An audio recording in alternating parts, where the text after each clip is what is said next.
किशोर श्यामलाल जायसवाल नामक व्यक्ति ने दिग्रस आर्नी हाईवे पर स्थित 26 एकड़ 15 गुंठे खेत जमीन का अवैध तरीके से सौदा किया।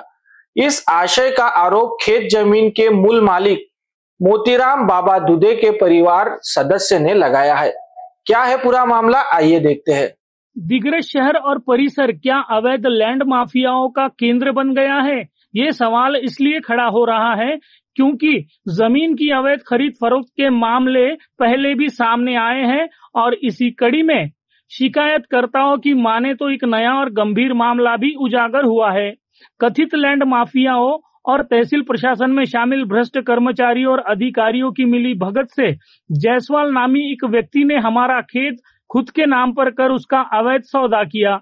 इस आशय का आरोप दस्तावेजों के साथ इस जमीन के मूल मालिक मोतीराम दुधे की संतानों और परिजनों ने किया है। ही जी लढाई आहे बेसिकली ती इसवी सन 1952 पासून आहे चालू। ठीक आहे, सदर शेत जमीन जी होती ती 1952 पासून आम्ही आमच्या जवळ होती, मालकी हक्काची होती। आम्ही ती कसायला दिली होती अजब कसायला रोहिल्याला। काही वर्षानंतर कुळ कायद्याच्या अंतर्गत त्या जमिनीला कुळ करण्यात आला।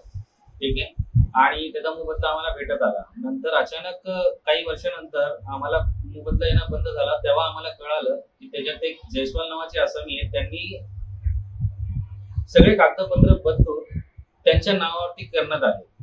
7/12 म्हणा किंवा खरेदी कर असे दाखवून त्याने 7 हे म्हणजे अक्षरशः जमिनीचे कागदपत्र त्याने त्याच्या नावावर केले।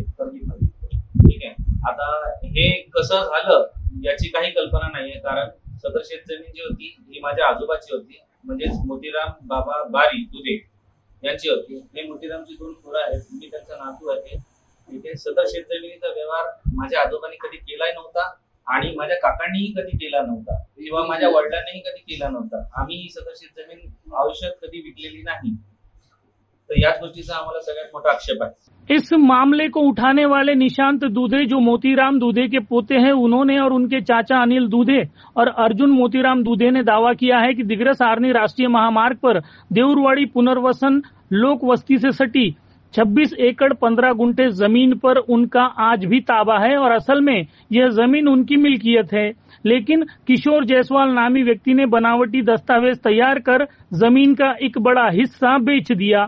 संबंधित तहसील और रजिस्ट्रार कार्यालय विभाग के भ्रष्ट अधिकारियों और कर्मचारियों की मिली भगत से 15 एकड़ जमीन के ऑनलाइन खरीदी प्रक्रिया को अंजाम दिया गया है, ऐसी प्रबल संभावना भी सूत्रों ने जताई है। इन शिकायतकर्ताओं ने जमीन खरीदी में शामिल लोगों पर भी गंभीर आरोप किए हैं। परंतु आमची जमीन हिसकावून गेली, आमची पोटभराची भाकर गेली, जायसवाल यांना विकली। या लोकांना बी फसवलं आणि आम्हाला बी फसवलं। सरकारला विनंती आहे की बाबा आम्हाला न्याय मिळवून द्यावा करून, आणि आम्हाला सरकारवरती ठाम विश्वास आहे की तो आम्हाला न्याय मिळवून देतीलच करून। जर शेतकऱ्याला सरळ अन्याय चालू आहे तेव्हा आम्हाला न्याय मिळवून द्यावा। एक आता हे खरेदी घेणारे हे जे 5 लोक आहेत त्यांचे तुम्हाला मी नाव सांगतो। सदर विकणारे आहेत किशोर श्यामलाल जायसवाल, रंजना किशोर जायसवाल, आणि खरेदी घेणारे आहेत सखाराम रूपलाल राठोड, सचिन लक्ष्मण बनकिनवार, अशोक विश्वनाथ निलावार, संजय राम भरोस राठोड, संजय खिमजी गड्डा, हे असे 5 लोक आहे घेणारे। आणि अजून एक मुद्दा आहे मी सांगू इच्छितो।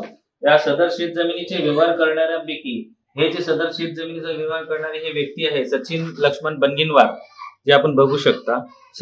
सचिन लक्ष्मण बनगिनवार हे पुसदचे एक प्रकारे नावाजलेले माफिया आहेत, लँड माफिया म्हणून। ठीक आहे, कारण यांचं नाव जे आहे, ठीक आहे, मला वाटतं जर मी चुकीचं नसेल तर मार्च महिन्याच्या सांसद मध्ये ऑनरेबल चंद्रशेखर बावनकुळे साहेबांनी यांच्यावरती एक SIT स्थापित केली होती। यांनी दिग्रस या तालुक्यामध्ये, ठीक आहे, त्यांनी जवळजवळ 90 लेआउट बोगस पद्धतीने बनवलेले कागदपत्र त्यांनी ते विकत घेतले। हाच त्यांचा मूळ धंदा आहे, लोकांना फसवायचा आणि लोकांना फसवून जे आहेत लोकांचा पैसा लुटायचा। आता जसं काका बोलले की मग त्यांना म्हणजे आता हे झालंय की भाऊ आता उदरनिर्वाह कसा होईल, साहजिक आहे। तर आमचं एकच म्हणणं आहे की गव्हर्नमेंटला की आम्हाला न्याय निवाडा करून द्यावा करून या सदर शेतजमिनीसाठी, आणि आम्ही हा खटला चालवणार आहे. आतापर्यंत एकही खटला चालला नाही, क्रिमिनल खटले चालले, पण आता आम्ही सिव्हिल खटला चालवणार आहे. आणि आम्हाला जर हायकोर्टात न्याय भेटला तर ठीक है, नहीं भेटला तो आम्ही सुप्रीम कोर्टापर्यंतही जाऊ. कुल मिलाकर इस जमीन पर तहसील के मंडल अधिकारी और तलाटी पर भी निशांत दूधे ने आरोप किया है कि उन्होंने इस पड़ित यानी बंजर खेत जमीन पर बीते कुछ सालों से बुआई यानी पेरा बताकर सरकार की न सिर्फ दिशा भूल की है, बल्कि इस मामले में स्टैंप ड्यूटी का फर्जीवाड़ा भी कर सरकार को चूना लगाने का काम किया है. मी अजून एक गोष्ट सांगू इच्छितो, ही जी सदर खरेदी खत आहे याच्यामध्ये, ठीक आहे, याच्यामध्ये पेरेपत्रक जोडण्यात आलेलं आहे. नियमाच्या हिशोबाने पेरेपत्रक जोडण्यात आलेले आहे, पण हे पेरेपत्रक जे आहे हे पूर्णतः बोगस आहे. कारण याच्यात दाखवण्यात आलेलं आहे की 23, 24, 24, 25 आणि 25, 26 या वर्षी सदर शेत जमीन जी आहे ती पेरलेली आहे. पण हयातीत जर तुम्ही जमिनीकडे जाऊन बघसाल तर तुम्हाला माहिती भेटेल की बाबा ती सदर शेत जमीन जी आहे त्याच्यावर बाबुळीचे झाडं उगवलेले आहेत, जे अक्षरशः 10-10 फुटाचे झालेले आहेत. ठीक आहे, काटेरी झाडे झुडपं उगवलेले आहेत. आणि ती सदर शेत जमीन जी आहे ती पेरणी योग्य नाही, तर याच्यावर इन्क्वायरी बसलीच पाहिजे. आणि याला इन्क्वायरी पडीत जमीन असताना पेरेपत्रक कसं बनवलं हे एक प्रकारे छोटूसं प्रूफ आहे की जर हे अशा रीतीने जर सरकारची दिशाभूल करतात तर सामान्य जनतेला तर हे किती दिशाभूल करत असतील. इस मामले में सख्ती से जांच कर तहसील प्रशासन और शासन तत्काल दूधे परिवार को न्याय दिलाए, ऐसी मांग शिकायतकर्ता पुसद निवासी दूधे परिवार ने की है. NBCN न्यूज के लिए दिग्रस से जुबैर खान.